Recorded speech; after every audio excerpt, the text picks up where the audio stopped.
સુરતમાં સ્માર્ટ વીજ મીટરનો વિરોધ યથાવત છે ત્યારે સુરતના પુણાની સોસાયટીઓમાં બોર્ડ લાગી ગયા। સ્માર્ટ મીટર માટે મંજૂરી વિના પ્રવેશ નહીં સાથે મહિલાઓએ નારેબાજી કરી વિરોધ નોંધાવ્યો હતો। સ્માર્ટ વીજ મીટરના વિરોધ વચ્ચે પુણા વિસ્તારમાંથી જન આંદોલનનો આરંભ કરાયો છે। વિવિધ સોસાયટીઓમાં મિટિંગો કરી ગ્રાહકોને પડતી મુશ્કેલીઓ અંગે ચર્ચા કરાઈ હતી। હાલમાં ઘણી સોસાયટીઓમાં બોર્ડ લગાવી દેવાયા છે કે સ્માર્ટ મીટર માટે મંજૂરી વિના પ્રવેશ કરવો નહીં તેવા બેનરો લગાવ્યા છે। તો સ્માર્ટ મીટર માટે પ્રતિબંધિત સોસાયટીઓમાં પરમિશન વગર દાખલ થવું નહીં અને મહિલાઓએ નારેબાજી કરી વિરોધ નોંધાવ્યો હતો। સ્માર્ટ વીજ મીટરને લઈ અનેક સોસાયટીઓમાંથી મોટા પ્રમાણમાં વાંધા અરજી કરાઈ છે। શું સમસ્યા છે, વિરોધ કરી રહ્યા છો?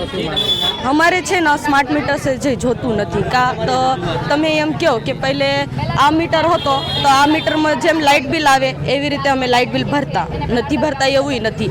અમે ભરતા તો જ અમને લાઇટ મળે ને। તો તમે એમ કહો કે સ્માર્ટ મીટર તમે મૂકો પછી તમારે પહેલે લાઇટ બિલ ભરવાનું અને પછી તમને લાઇટ મળશે તો અમારે શું સમજવું આમાં?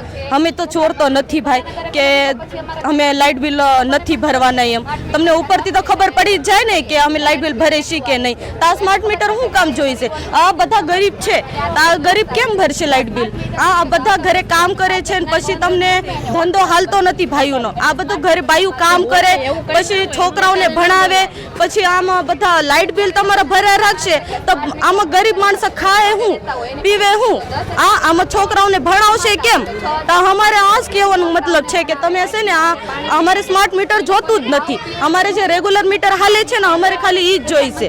અને સરકારને અમારે ખાલી એટલું જ કહેવાનું માંગે છે કે તમે ગરીબના ઘરે આ મીટર બેહારવાની વાત કરો છો તો તમે આ મોદી એમ કહે છે કે આ ગરીબના ઘરે સારું છે તો તમે એમ કેમ નથી કહેતા કે આ મંત્રીના નાના મોટા મોટા ઉદ્યોગપતિના ઘરે કેમ નથી મૂકતા? આ ગરીબના ઘરે જ કેમ આવે છે?